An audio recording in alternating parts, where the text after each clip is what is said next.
July 10th, 1943. Gela, Sicily. Just before dawn.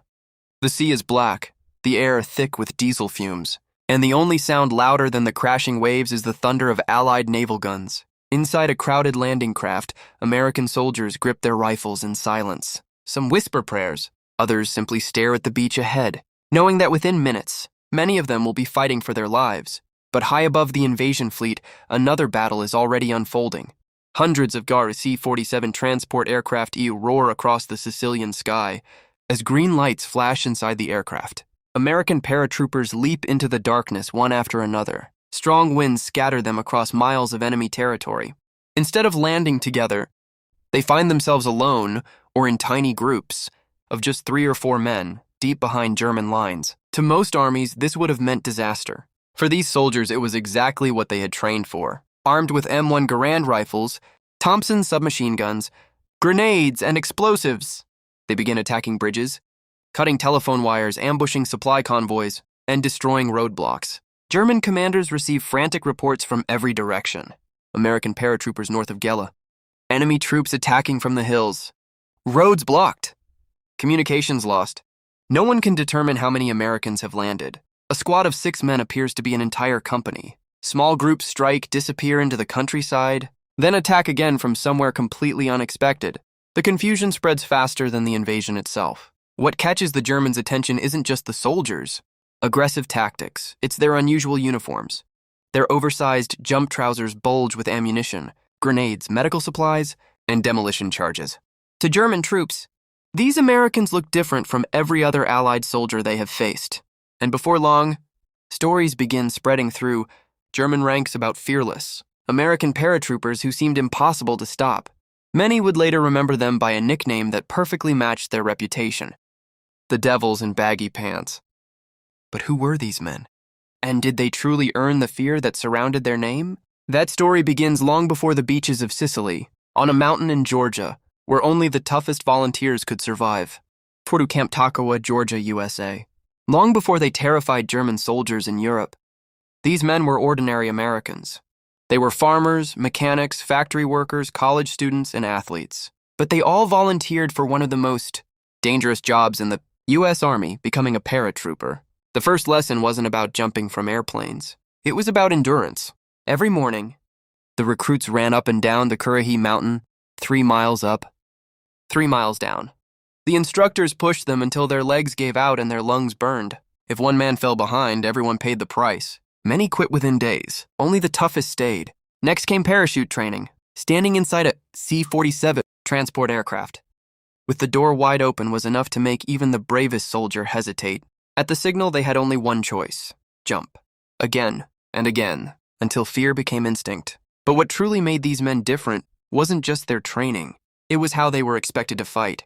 Unlike regular infantry, paratroopers could land miles away from their units. They had to survive with whatever they carried on their backs. That meant extra ammunition, grenades, rations, medical supplies, and explosives, all packed into the large cargo pockets of their M1942 jump uniforms. Those oversized trousers weren't designed for style. They were designed for survival.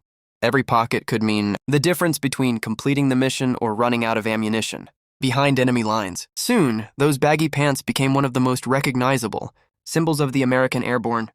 And when these highly trained soldiers finally arrived in Europe, they proved that their months of brutal training had prepared them for something far greater than anyone imagined. Their next battlefield would be Normandy.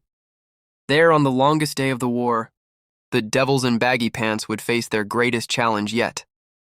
June 6, 1944, Normandy, France, just after midnight.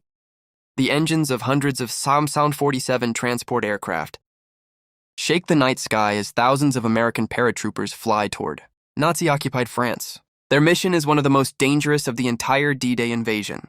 They are not landing on the beaches. They are jumping miles behind enemy lines. As anti-aircraft fire lights up the sky, pilots are forced off course. Some aircraft fly too fast, others too low.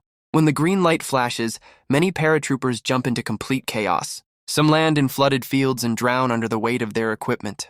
Others land directly in the middle of German positions. Entire units are scattered across the Norman countryside. But instead of waiting for orders, the paratroopers do exactly what they were trained to do: fight where they land. Small groups begin blowing up bridges, cutting telephone lines and ambushing German patrols. Road signs are turned around to confuse enemy reinforcements. Machine gun nests, guarding the roads to Utah Beach, are attacked from behind. The Germans are completely caught off guard. They believe thousands of American soldiers are everywhere at once when, in reality, many attacks are being carried out by just a handful of determined paratroopers. One bridge after another falls into Allied hands. One road after another is blocked. Every minute the Germans spend dealing with the airborne gives the Allied invasion force more time to establish itself on the beaches. By sunrise, the landings at Utah Beach have become far less deadly than expected, thanks in large part to the paratroopers fighting inland.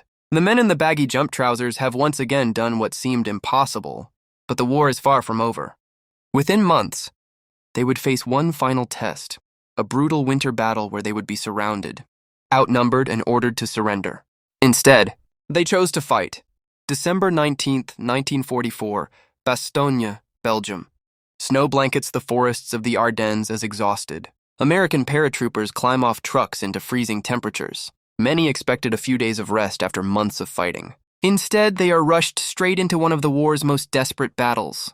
Germany has launched its final major offensive in the West, the Battle of the Bulge. Its goal is to split the Allied armies and capture the vital port of Antwerp. Standing directly in its path is the 1st Airborne Division (AU). Within days, Bastogne is completely surrounded. German tanks block every road. Food runs low.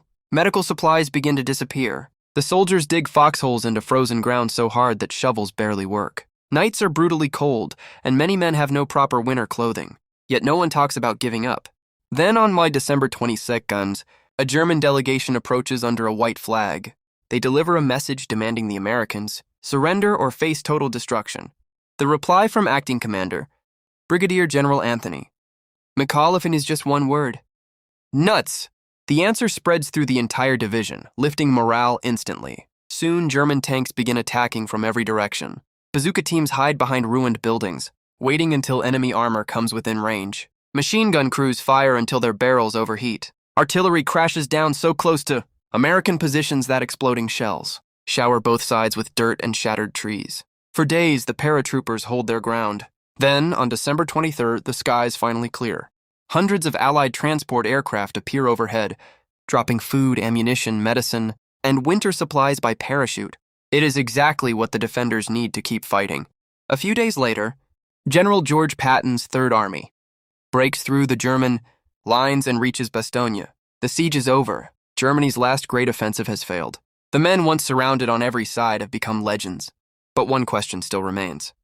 Did German soldiers really call them the devils in baggy pants? Or is it just another wartime myth